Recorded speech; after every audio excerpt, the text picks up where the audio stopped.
I needed some relief, and I needed a place to share my story. The court process is just, it's like you're just a number. It's just hundreds and hundreds of cases going on all at once. I didn't know what was going to happen. All I know, I prayed that I got out the next day. I prayed that my baby was okay.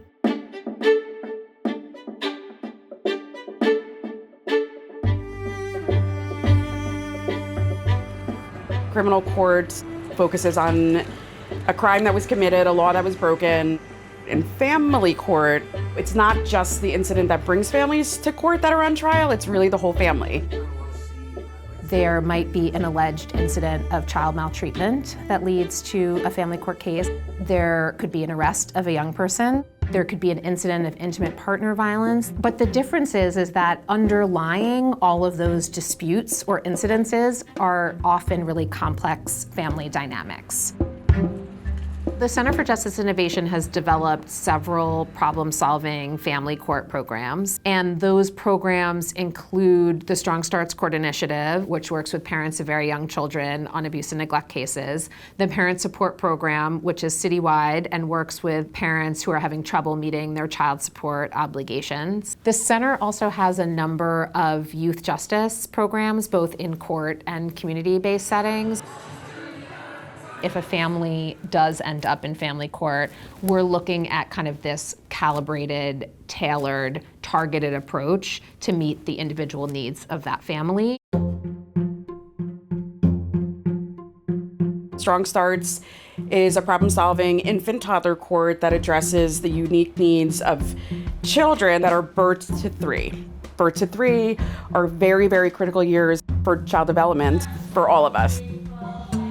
From a family court judge, nobody was telling us about the needs of babies other than, the basic needs. And it was mind-blowing to me to learn that there are folks who can take a nonverbal, not even walking baby and assess trauma.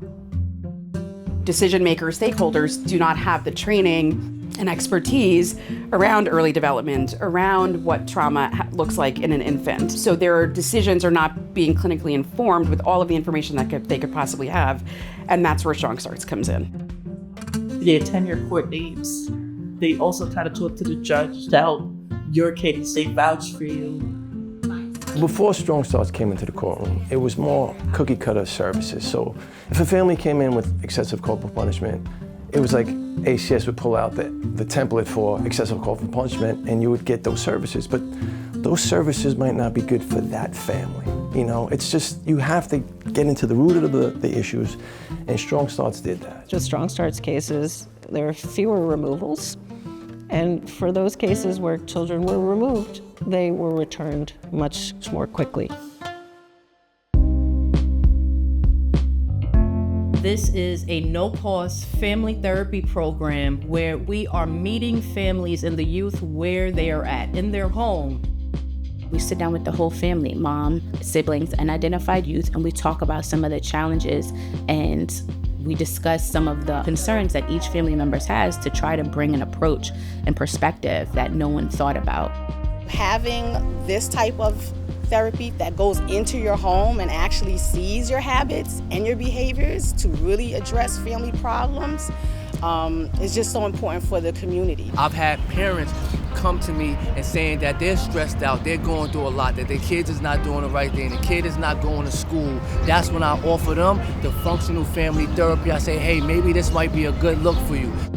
My son was mandated to participate with them last summer. It's important for agencies and programs that support our at-risk youth to really take into consideration the emotional challenges of the parents. I needed some relief, and I needed a place to share my story, and the program was just a place of peace. We did a lot of icebreakers and a lot of venting. Now they have those tools to be able to problem solve, to decision make, to just communicate.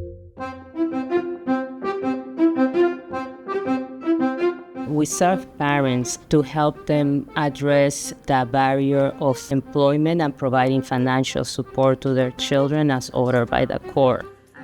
They let us know what the challenges are, and we tailor the services based on their needs. One route I want to take is EMT, but I need a GED. And Ms. Chavez sent me links to Brooklyn College to to take a GED test prep program. What we've seen is that when they're able to meet their child support obligations, they're much more likely to be able to be involved in their children's lives. We are able to also accompany our participants to the court hearings. The parent support program helps parents find their voice in this child support process. The court process is just so, it's like you're just a number, just hundreds and hundreds of cases going on all at once. So it's just like a nice fresh breath of fresh air to like deal with somebody one-on-one who really cares. If people can feel safe and supported in their own families and in their communities, and we can empower communities to provide that type of support, then we don't need unnecessary state intervention in people's lives.